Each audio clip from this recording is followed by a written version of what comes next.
Drenge, vi vender først og fremmest det her titelforsvar i FA-cuppen, og vi tog jo i lørdags imod Newcastle på hjemmebane.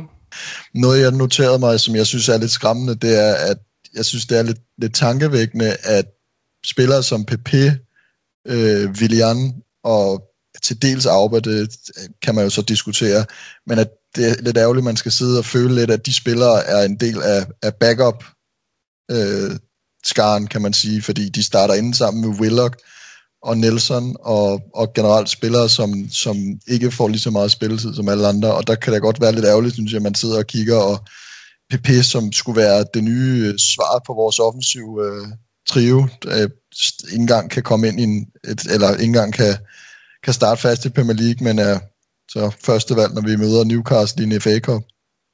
Ja, det ved jeg ikke, hvordan I har det med kampen, men det går lidt tid før der sker noget. Det bliver jo, som du siger, Emil, lidt en kedelig 0-0 kamp. Ja, jeg synes egentlig, da vi sad og så kampen, der kom jeg til at tænke meget tilbage på nogle af de ting, vi har oplevet, indtil det så begyndte at gå godt i Chelsea-kampen. Altså, vi får ikke skabt noget som helst, og vi lader Newcastle få nogle rigtig, rigtig store chancer. Leno har et par rigtig gode redninger, især i første halvleg, og Carroll skylder minimum 2 mål der ved pausen. Og det synes jeg egentlig også vidner om, at der Arteta valgte, eller var nødsaget til at lave så meget om i startopstillingen, som han gjorde op til Chelsea-kampen, så viste det sig jo at være den rigtige beslutning.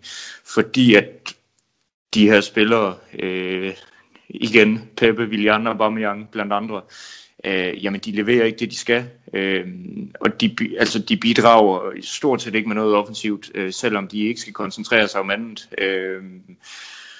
Og ja, den kom bare meget til at minde om de her kampe, vi har haft op til Chelsea-kampen. Hvis du spørger en Arsenal-fan om Smith Rowe på et tidspunkt i den her sæson vil komme ind og gøre en forskel på den måde, som han har gjort nu her, så vil alle sige nej, og hvis de sagde ja, så vil de lyve. Han har simpelthen lige pludselig udviklet sig helt vildt, og stemplet fuldstændig vanvittigt meget ind i en rolle, som vi har manglet på holdet. Og man kan sgu godt se på ham, at det ikke er Kaká eller Özil i hans prime. Man er så ung en spiller og så uerfaren en spiller kommer ind og gør en forskel på den måde, og nogle af de mål han allerede har sat op, vi var inde på det mål mod Brighton blandt andet, nu scorer han også mål i den her kamp. Altså det er jo fuldstændig fremragende på et niveau man slet ikke kan forvente af så ung og uprøvet en spiller, og man kan blive ved og fortsætte på det resten af sæsonen. Det vil jo vise sig, men allerede det han har gjort nu gør selvfølgelig at han fortjener en hel masse kredit. En af succeshistorierne ellers, det er jo Tierney. Vi har snakket om ham rigtig, rigtig mange gange i den her sæson, og det fortsætter kun. Du var lidt inde på det i starten, Daniel. Han behøver ikke engang at kunne nogle fancy driblinger. Han har så hurtigt et antrit, at han blot kan spille en stikning i dybden til sig selv, og så er han forbi Newcastles højre bakke. Det gør han hele kampen, og lykkes jo også med til sidst at finde Aubameyang. Og se de to lave et mål sammen, det synes jeg er skønt. Tierney, som gør det pisse godt, Aubameyang, som har brug for målene. Jeg håber, at det er noget, der kan fortsætte, og det er bare endnu et godt, dejligt mål. Jamen, hvor er han bare god, Tierney, det må man bare sige. Altså, lige siden jeg hørte rygterne dengang, han stadig spillede i Celtic, der var jeg allerede helt oppe at ringe, fordi at det var bare, han var bare rigtig, rigtig god også i Celtic, og han havde det der hurtige antrit, og de der sindssygt skarpe indlæg, han kan slå med hård kraft på, og så lander den nærmest i panden på det var så dengang han spillede selv, lander den i panden på en Celtic-mand hver gang.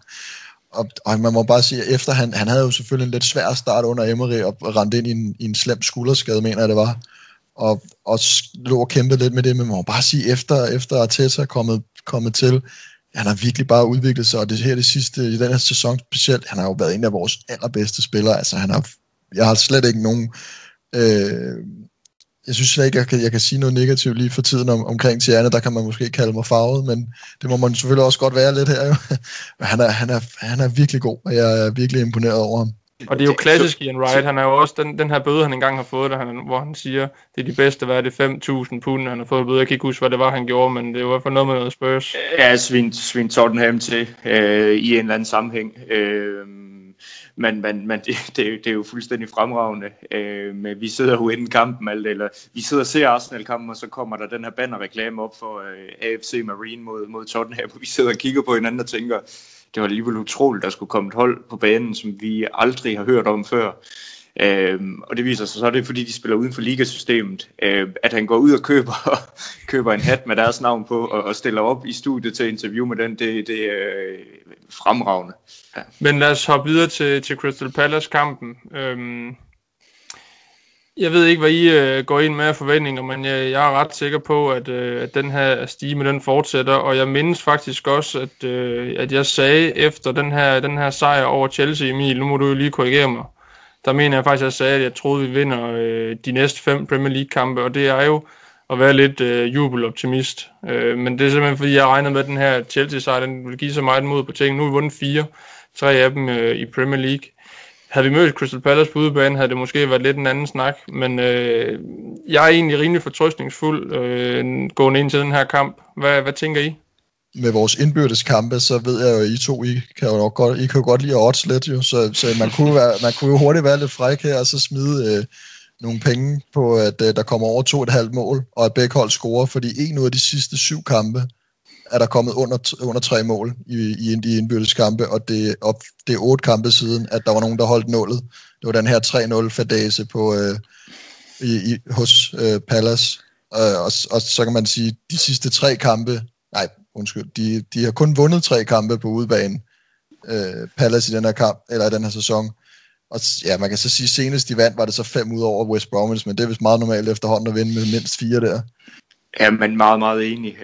Og jeg vil også sige, at jeg forventer egentlig, at hvis vi skal vinde den her kamp, som jeg stadigvæk stærkt går ud fra, at vi gør, så kommer det til at kræve en 2-3 kasser, er jeg ret sikker på, fordi Crystal Palace har nogle folk, der i den anden ende kan slå rimelig hårdt til på de her kontra.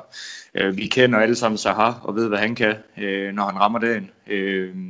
Så har de deres nye signing fra i sommer sammen med Esse, som man bare har kommet ind med en hel masse kreativitet, en masse driblinger. Vi så hans mål mod Sheffield United i weekenden, eller sidste weekend var det jo. Drible fra en banehalvdel, sætte et par mand af, og så bare sætte den stille og roligt over i det lange hjørne.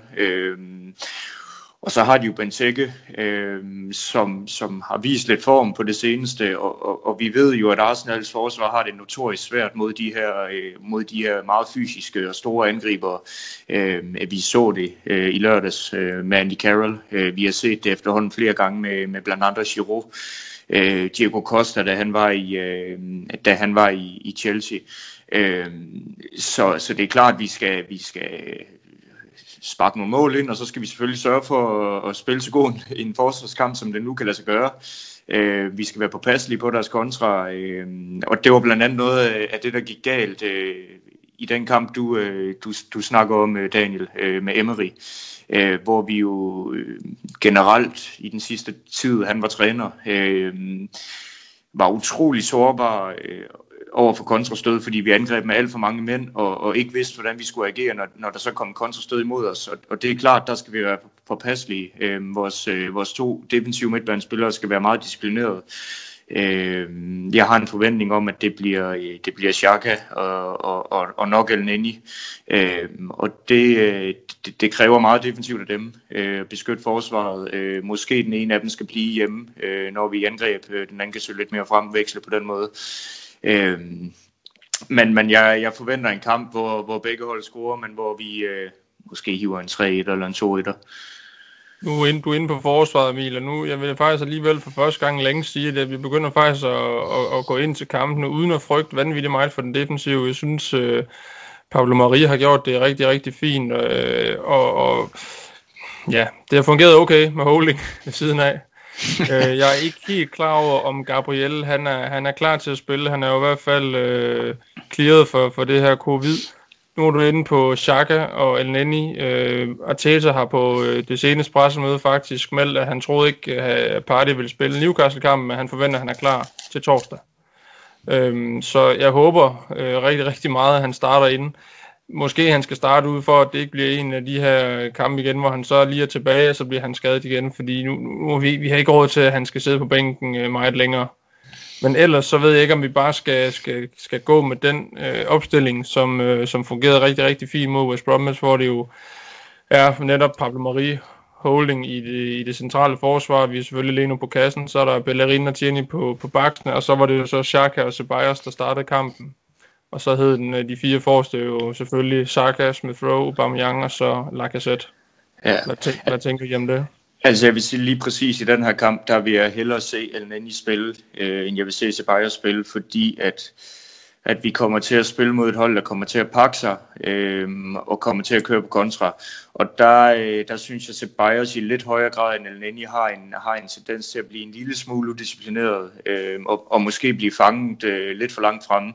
Og der ved vi, at det kan blive svært for Xhaka, hvis han skal stå tilbage i ene mand på midtbanen og skal ligesom forsøge at stoppe en kontra, fordi han er godt nok langsom. Og det kræver, at han får placeret sig rigtigt hver gang, og det kan man nok ikke forvente over 90 minutter. Så jeg vil sige, lige i forhold til den her kamp, håber jeg, at det bliver Elneny, men det kan godt være, at du får ret i, at det bliver Ceballos. Og jeg er ved at nå til et punkt, hvor at selvom at jeg stadig synes, at det lyder pivfrækt at have Zaha i min startopstilling, så jeg er ved at være bange for, om det er for mange penge i forhold til, hvor han er ved at være. Han er ved at være, er han ikke 28 efterhånden snart? Om ikke andet, så han er jo bare aldrig rigtig rykket videre fra Crystal Palace, og jeg er ikke efter PP-handlen parat til at smide 50-70 millioner pund efter en spiller, hvis det ender på samme måde, som det gjorde med PP, som det har set ud med PP indtil videre i hvert fald, selvom vi godt ved, hvad Zaha kan. Så Zaha vil klart være en drømmesigning, men jeg er lidt bange for, at det måske vil være en drømmesigning for en sæson eller 2 siden. Vi klarer os med det, vi har for resten af sæsonen, og så laver vi en aftale med Norwich om, at vi køber ham nu, og så skifter han til sommer. Det hjælper selvfølgelig ikke på problemerne lige nu, og det vil selvfølgelig også være rart at kunne få ham ind og kunne spille den her sidste halvsæson, og så forhåbentlig være 100% inde i holdet efter sommerferien. Men jeg tror, det kan blive svært, også som sagt, i forhold til, at Norwich rent faktisk har brug for ham. Hans kamp mod Manchester City, og vi har lige solgt Matt Macy's, så det kan jo muligt være den prioritet, vi har at forstærke den målmandspost, eftersom at så vil vi nok ikke sælge Matt Macy, som virker som sikkert er på niveau med Runarsson. Og lige med den venstreback der, ja, det sidder og bliver lidt ukoncentreret, jeg kan godt se. Det kan du sidde og lave, Emil. Jeg tænker i hvert fald, det lyder ulækkert i uden mikrofoner, hvis man ikke ser det med video. Darth Vader, der lige skal have et stykke snulle. Men jeg mener jo, når nu man har en mand som Maitland Niles, der kan gå ind og være, jamen han er jo nærmest totalt alt mulig mand, så hvorfor ikke udnytte det? Og så sige, jamen vi har en mand her, der kan være backup på de fleste positioner, og så er det ham, vi går med, og så må vi bare satse på, at der ikke bliver brug for ham flere steder på én gang. Fordi jeg er ret enig i, eller jeg synes i hvert fald måske ikke, at det er det, man skal prioritere lige nu. Jamen, jeg tror egentlig, at det falder lidt tilbage på Arteta, og måske hans umodenhed som træner, som man nok godt, uden at skyde med skarpt efter ham, kan tillade sig at sige, fordi han jo ikke har stået i spidsen for et stort hold, før han kom til Arsenal. Men at spille Alex Runarsson i en kamp mod City, er måske heller ikke fair, fordi han kan ikke rigtig overraske, føler jeg ikke. Hvis han så gør, så er det klart, så er det vanvittigt, men jeg ser kun ved at sætte ham derind, så kan du kun tabe, altså han kan kun tabe den kamp i forhold til at få en plads i start, eller man igen.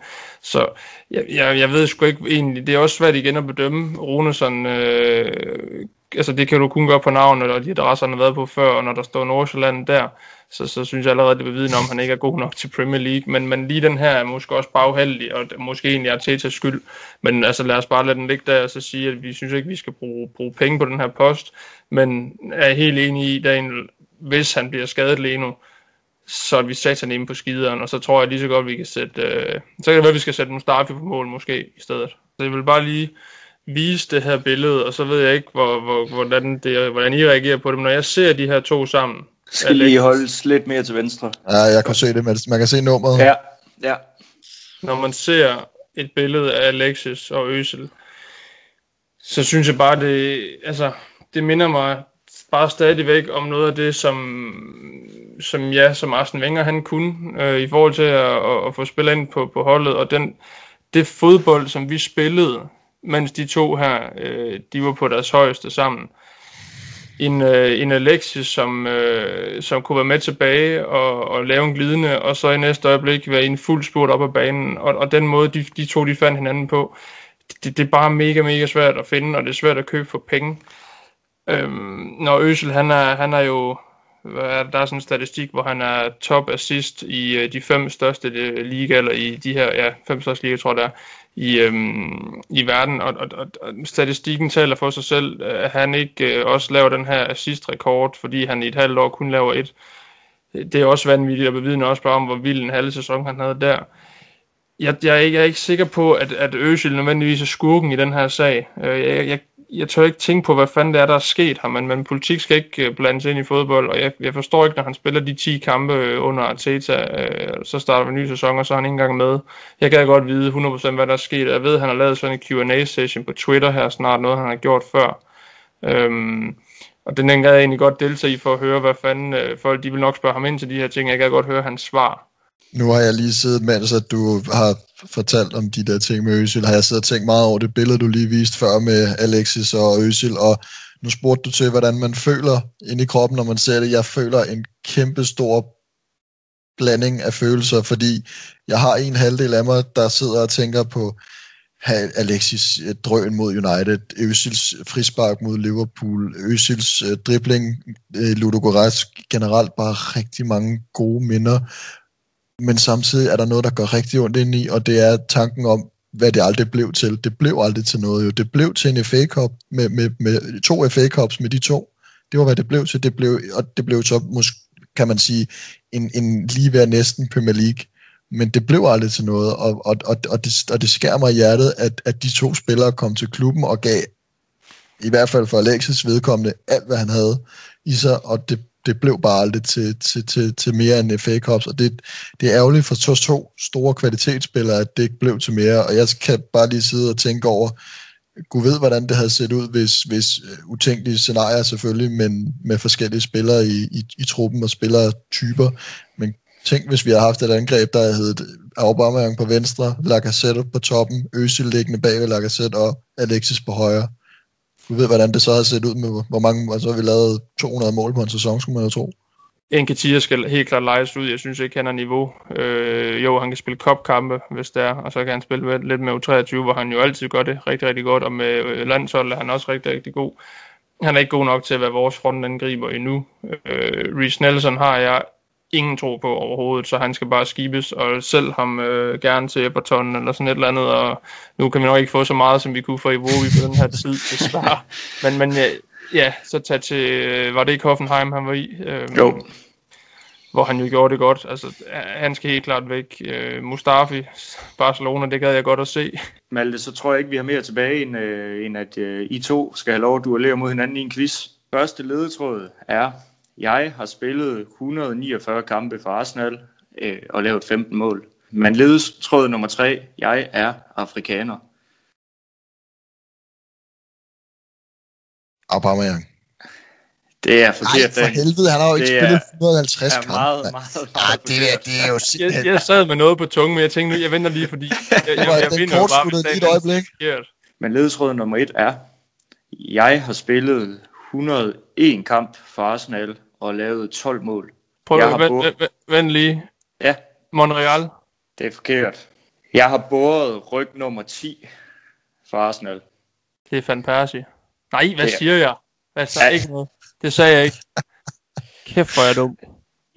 Om jeg har tabt den der, hvor er det dumt sagt? Det har du, og jeg vil sige, I skulle nok have taget et par ledetråde mere, fordi I er meget, meget langt fra det rigtige svar. Men ledetråd nummer 3 er... Det kan ikke komme længere væk, end at sige Van Persie, når man ved, at han har haft en fremragende sæson, hvor han har scoret 20 mål. Så er du ikke 12 mål i 100 kampe. Jo. Man kan jo ikke så er jeg ikke så ked af den, jeg havde før. Det er fint. Ja, det er godt, så man ikke sige Monreal til at starte med, og så sige Van Persie lige pludselig. Det giver jo ingen mening. Ledetråd nummer 1. Jeg har spillet 86 kampe for Arsenal. Jeg kom til klubben i 2008 og smuttede i 2011. Nasri. Det er fuldstændig korrekt. Det er fandme skarpt. Det er alle de der... Kom de der season reviews til gode. Jamen, det er fremragende efter 2 ledetråde. Ja. Lad os bare tage en januar kun med sejre, det vil bestemt luge. Så, men igen, mange tak fordi I lytter med, og husk gerne at sprede budskabet hos alle jeres Arsenal-kammerater. Vi høres ved.